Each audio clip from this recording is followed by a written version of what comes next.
Welcome to the Not Great Parents podcast. I am Molly. I'm a not great parent. This is Nathan, who is a not great parent. That's correct. Yes, and we're proud of it. That is correct. We want to be people who are not pursuing what the world calls great. Right. We say more success, more money, bigger and better experiences, more accomplishments and achievements, but instead to be people who are pursuing the goodness of God, even if that means we have less achievements or less money at times, right? And less success in the world. We are pursuing the goodness of God, which looks like love, joy, peace, patience, kindness, goodness, gentleness, faithfulness, self-control, all those lists of descriptions of life in God's kingdom. Even Jesus would say at times it looks like being meek. You know, and being people who turn the other cheek and all the kind of things that don't look like the greatness of the world. No, and there may be some things from the greatness of the world that happen in your life, and that's not what we're saying. We're saying that we are intentional and we are focused on making sure that the priority is the goodness of God and helping our families and our children see that goodness of God and move toward who they're going to be in the kingdom of God. And so we've been in this series called Family Matters, where we've been talking about why does the family matter, right? Why does God put us in families? And we've said it's a model for what life in God's kingdom, in His church, under our Heavenly Father, right? That we're to be this model for our kids of what life in that is like. And we said, right at first, we kind of talked about what it is to be a model for the church and model for life in the church. And we're going to return to that in just a few weeks. Hopefully, we keep adding episodes. Hopefully. When we start talking about what our rule of life is and how that affects our life in the church. But then we start talking about this idea of becoming homes where our children feel confident and not confident to succeed, but really confident to fail. Right. Because they know that God and we, as their parents, are for them, and we love them, and that isn't conditional upon achievement or upon what the world would say that they should do. They're confident because they know who they are in God. Right. They know who they are in Christ's kingdom, and they know, that love isn't wavering. That's right. That they're going to fail. And that they're going to mess up. And this is what it looks like when that happens. And so we've spent a lot of time talking about that. Yeah, and how all of that really comes through us as parents and through our families, that God's love exists even if we grew up in homes where our parents weren't as loving as they should have been or as, supportive as they should have been. But we certainly as parents want to be parents where God's love comes through us to our children, that they see in us the way that love is supposed to be so they can connect to God. And last week we started talking about this idea, this pivotal part of it, which is to give this blessing to our children. Right. This blessing of our approval, this blessing of really giving them a calling on their life of, hey, God has a future for you. Right. God has this immense value He's placed on you. And I see that value and I see that future and I see that those kind of I see in you conversations and that's such that in of itself, having somebody recognize those things about you, recognize who you are, see you for who you are, good and bad, and believe in you and be for you. That blessing, that gift is awesome. But we spoke about the importance of communicating that to our children and making it specific to our children, making it something that we spoke to them and non-verbally spoke to them that helped them understand it, receive that message. And then also we spoke it in a way that was not just right now in this moment, you're this. It was, I want to help you see this picture of who you are in God's kingdom. And so it's a great episode. If you didn't watch it, go back and listen to it. And really, that's sort of the foundation of today's episode. So we talked last time about what it means to speak blessings over your children and sort of what the components of those blessings are. But this episode, we want to talk about some additional tools or resources that will help you in communicating those blessings to your children. And specifically to your children, because we talked about how hard it is sometimes to come up with language, especially, I'll say this, I know it's stereotypical for men, I'll say in our family, and I think my wife would admit this, kind of verbal words of affirmation are hard for her to really get language around. She feels all the things, she thinks all the things, but somehow expressing those verbally, it's difficult. But she's found a lot of success with really these two different tools that we're going to talk about today, to help us see how our children receive love, how they need to hear love from us, right? And being able to start using some of those words.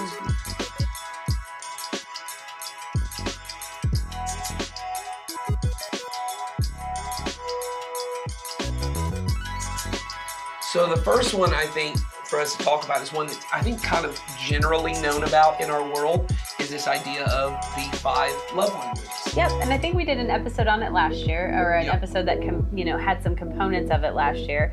But it's this idea that there are 5 love languages that we give and receive love, kind of in an order of these languages, depending on who we are, right? So let's see if we can remember what they are. Yes. So first, before we even do that, I want to say, and we'll put a link in the show notes, these were really developed by Gary Chapman, who's a psychologist. He's written now, as often people do once you've written one successful book, he's got a whole empire of books. Now there's love languages for all kinds, for your pets. For the workplace. For your pets.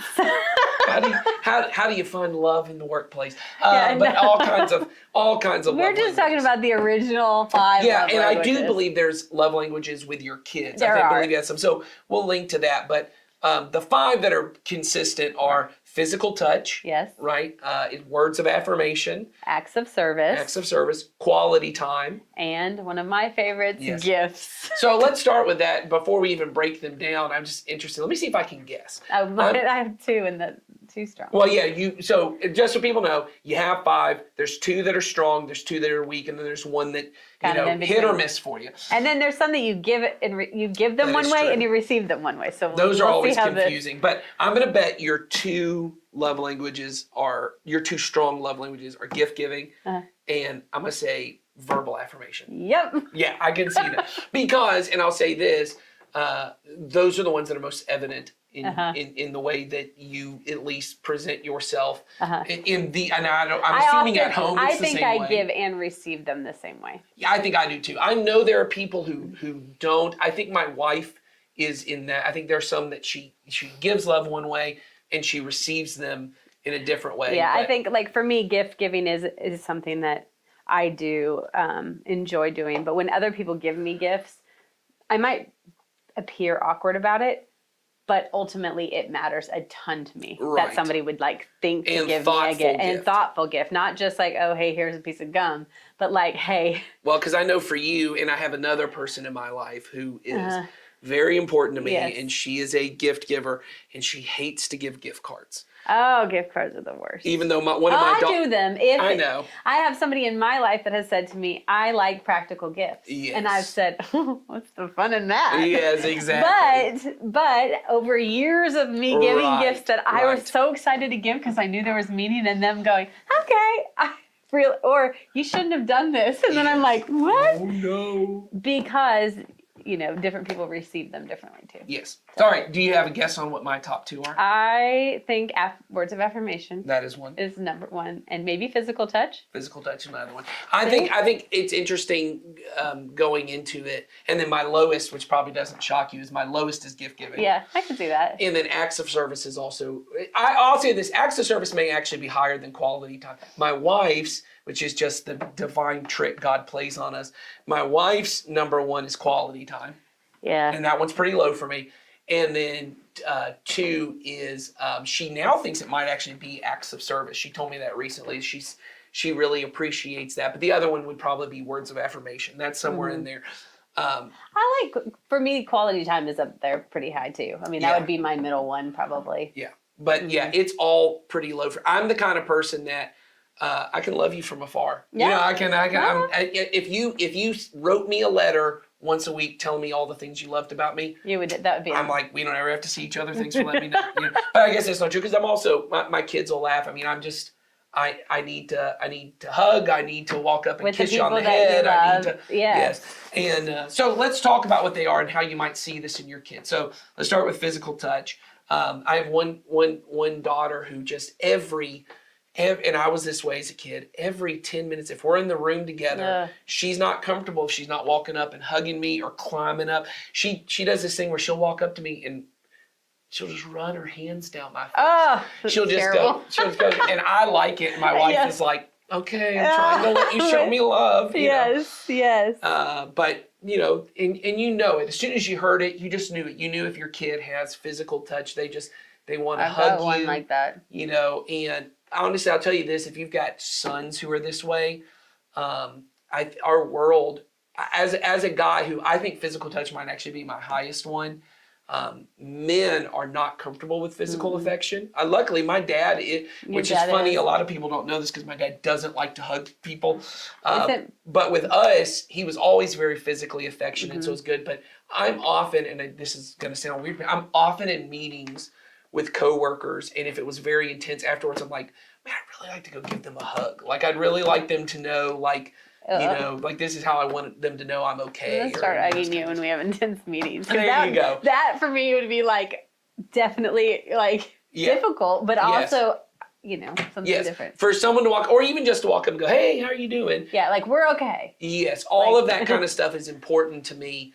And if you have a kid who's that way, and I'll just say once again, I think women are much more naturally physically affectionate. You know, I'll say it's not that way in every culture. I know it's even particularly in like Latin cultures, or you'll see it like, stereotypically like in Italian American cultures, men are more comfortable being physically affectionate, but certainly in white European cultures, just not that way. And if you have sons, dads being physically affectionate with their sons, you know, or physically affectionate with their daughters, being able to have that, I think, is huge. I think so too. Words of affirmation. How does words of affirmation show up for you? How would you know? Do you have a child that words of affirmation are big?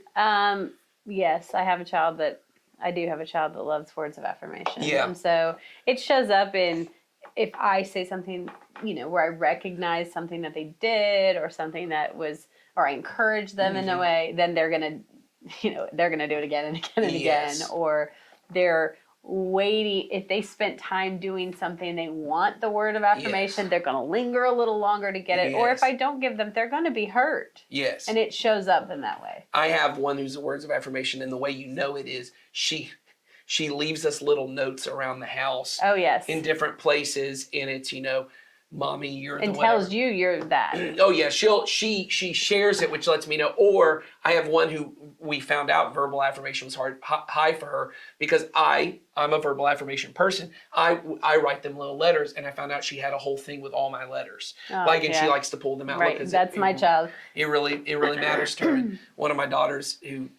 she writes the notes. She's little, so she doesn't know, but she's trying to come up with puns, but they don't make, so like she'll go over to like the sugar jar and leave, you know, very unsanitary, shove this little sweaty note down into the sugar jar. And, you know, so I'll be sitting there scooping out sugar napkin. And I'll pull it out and it'll be like, you're as sweet as sugar. And I'm like, great, that's great. But then there was one where she left in my wife's shoes. No. She says, you always hold my shoes for me.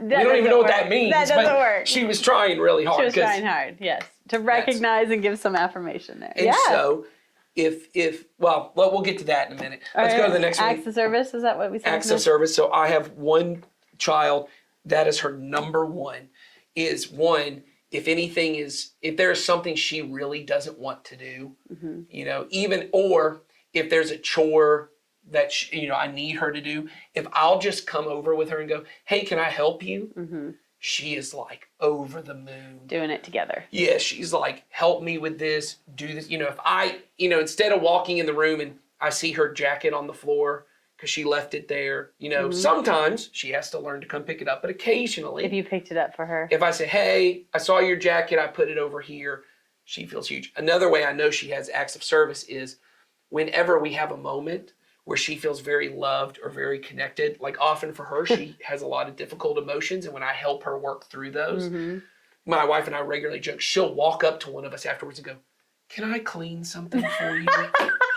Hey, that works, man. Can I clean something for you? Can I help you with something? Is there something I can do for you? Because it's her way of saying, I'm so thankful for how you've helped me. I want to show love to you. It's a good way to activate those the cleaning side of her. That's right. But anyway, that has taught me, one thing I can occasionally do to show her love is, yes, she does need to learn how to do her chores and she needs to do that. But occasionally, if I as dad can come in and go, hey, let's wash these dishes together. Let's make this work a little more enjoyable. It lets her know, wow, my dad. Or if there was something needed to be fixed in her room, she really wanted her room to be more unique. There's nothing special about my room. And so she told me she wanted to have this thing hung over her bed that has like this little, like, I don't know what you call it, like a little veil that goes over the bed. Yes, a canopy. Okay, there you go, canopy, yes. I hung that over her bed, and for 3 days, Daddy was the best daddy in the world. And so we did that. Those little acts are just a way to say, I love you. Yeah. You matter to me. Right. Next one is quality time. This one's huge for my wife. These are the kids, and I have one who this is her thing. She don't want to do any work. She don't want to do nothing. But she will sit there and peel potatoes for 7 hours if you sit right next to her and look her in the face the whole time you do it. If she can have eye contact with you. Okay, I like some quality time. I wouldn't do potatoes for that long. She would sit there. She wouldn't care how long it was. Or she'd be happy to just stand there with you the whole time you did something, just that we could be together. Just you could be together. Wow. My wife, I always joke about, my wife and I have been together since we were 15, and ever since, I'm very active and I like to do stuff. My wife, I always joke, is kind of like my puppy dog. Like, she's like, whatever you're doing, I just want to. Yeah, like she comes to this, we do a planning meeting, and sometimes I think she just likes being with us. I mean, she will contribute to the meeting, but she doesn't need to be the center of attention in the meeting. She lets all of us do whatever, and sometimes I look over and I think, you're just like being here with all of us. She just wants to be a part of what's going on. I know, and I'm like, and I'm here for that, because I get that. Yes, and so I have a daughter that's that way, and she just wants to be together. That's what we always say, is no matter what we're doing, she's the one that wants everyone to be together. And so if you have a kid who has that thing, and they're just, they're your little shadow. I had someone to call this daughter of mine that anywhere you see me, and you'll know once you see, if we're in public, she's standing right next to me. She's the one, she just wants to be right with mommy, right with daddy, And then, of course, the last one is gift giving. And you're the gift giver, so I'll let you. How would you know if your kid had gift giving as a love language? You would probably get every school project thing, and they would want you to recognize them. Not just like, hey, here's this, but like there would be something that they would deem special about it or intentional for you. So I used your favorite colors, Mommy. Or I used your name on that. When I was practicing my handwriting, I wrote your name. Or the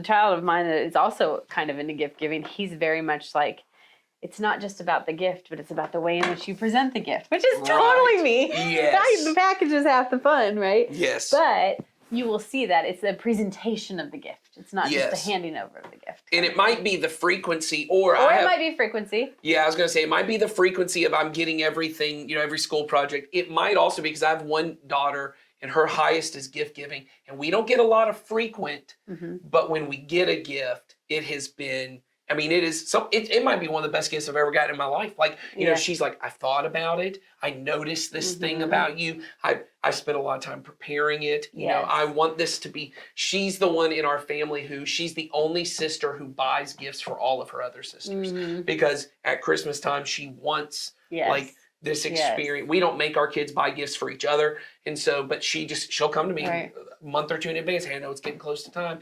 Do I have enough money to start buying them gifts? And she thinks about it. Yes. She puts effort into it, and so sometimes it might show up in frequency.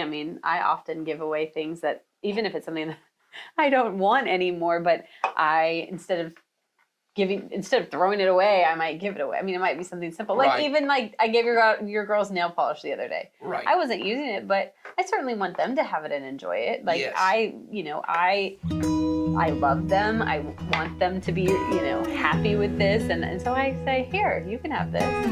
It's not, to me, gift giving, it looks like both, but the intentional gift giving is where it feels very special.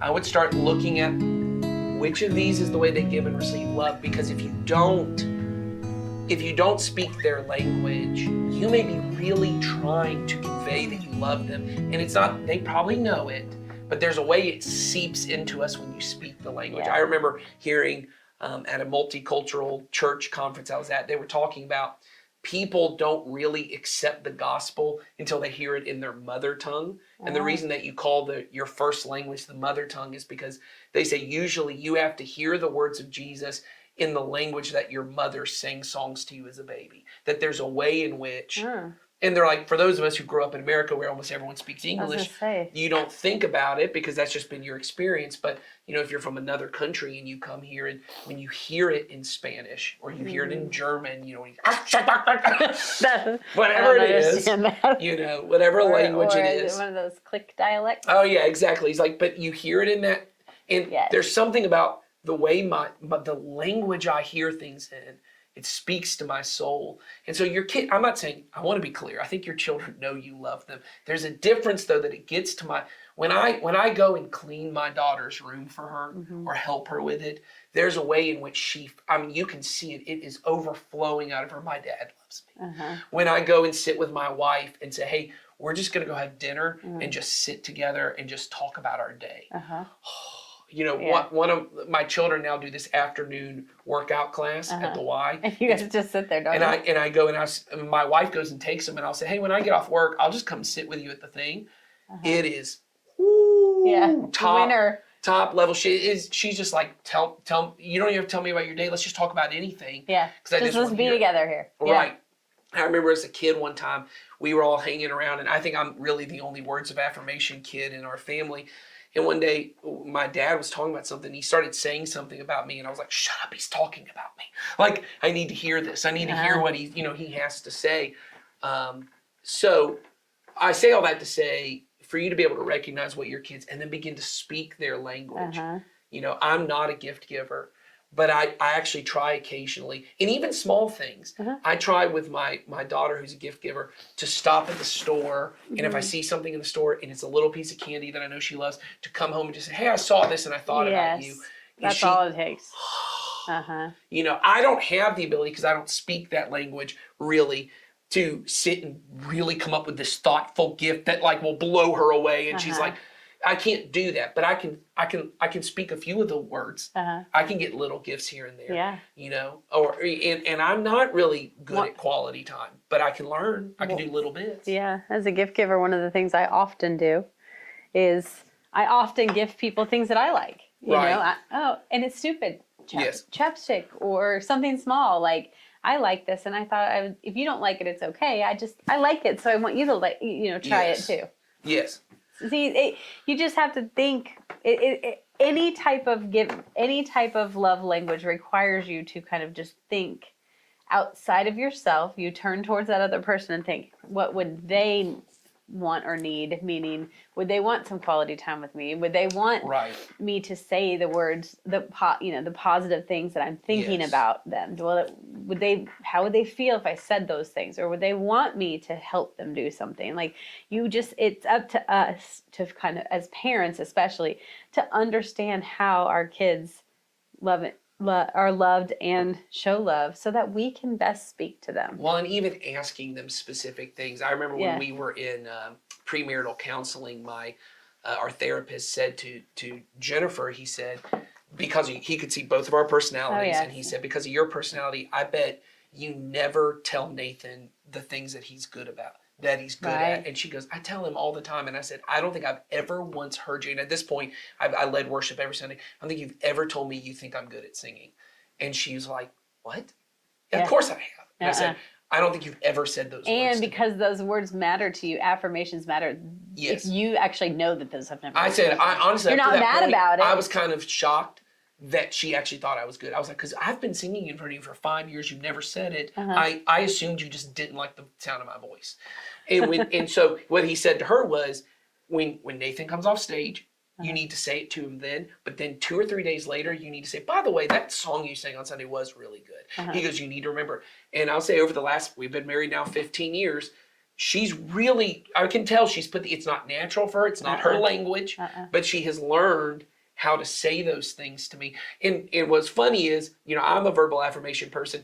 she would say, I didn't realize why you kept telling me how pretty you thought I was, or why you always were insisting that you loved me so much. She goes, it just felt weird, but she goes, it's so natural for you. It's the way you speak. So I'll say this before we move on to the next part, and this is not to freak anybody out because it is inevitable. But I did hear this thing, and I think it's very true. Whatever are your top love languages are most likely that way because they're the things you did not receive as a child. I believe that. That the things that and it doesn't mean you never got them. Like I said, my dad was physically affectionate. It's not physical touch, but I will say I did not receive them at the level that I probably wanted to. Right. And words of affirmation, those kind of things, you look at them, and it doesn't mean that you as a parent, if you're, whatever it is. It doesn't mean you failed at it. It means that your child, wired the way that they are, has a need for more of that. And so you probably want to become aware of them, not as a way of saying, oh man, I really messed up. I've not been giving them enough gifts, or I've not been hugging them enough. Quick, go to the store. Yes.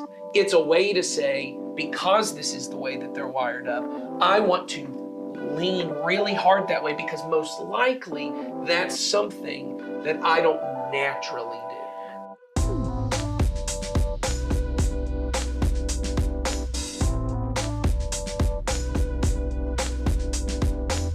Well, this was interesting. It was definitely longer than we had initially anticipated, but I think it's really good information and certainly helpful to know and understand about your kids and yourself. Yeah, and I think for those of you who actually pay attention at the beginning, we said we're going to give you two helpful tools. We still have a second helpful tool, and as you can tell, Molly and I are wearing different clothes. We changed. We decided after reviewing the material, which we had filmed like an hour and 10 minutes of content, we said that's too long for one episode. So we're going to split it up, and next week you'll get to have the second tool. Right, the second tool, which... If you pay $29.99. Yes, now we're going to start charging for that second tool. Yes, this is our, what do you call it, freemium. Yeah. Our freemium. You get the first one free, and then you get the premium content on the back half. Yes, and then we'll charge you again later on. That's right. Yeah, it's just going to keep going. This is our whole pyramid scheme. Yeah. You guys can go out there and get our merch. Yeah, our merch that doesn't exist yet, but there will be some. We're committed to the merch. It's $29.95. We will start producing. Yeah, that's true. You start sending us money, maybe we would have to actually do something. But who knows? Well, part 2 will be in the next episode, and it is another really great tool along these lines that we talked about, and I hope that you will all join us for that. And if you have any questions or any comments, or you just want to say hey, there's a link in the show notes here, and then we'll also link something on the love languages for you guys if you would like to go and research or look at something other than just the words that came out of our mouth. Yes, exactly. Exactly. So thank you for joining us, and I hope that you guys all have a good day, and we'll see you for part 2.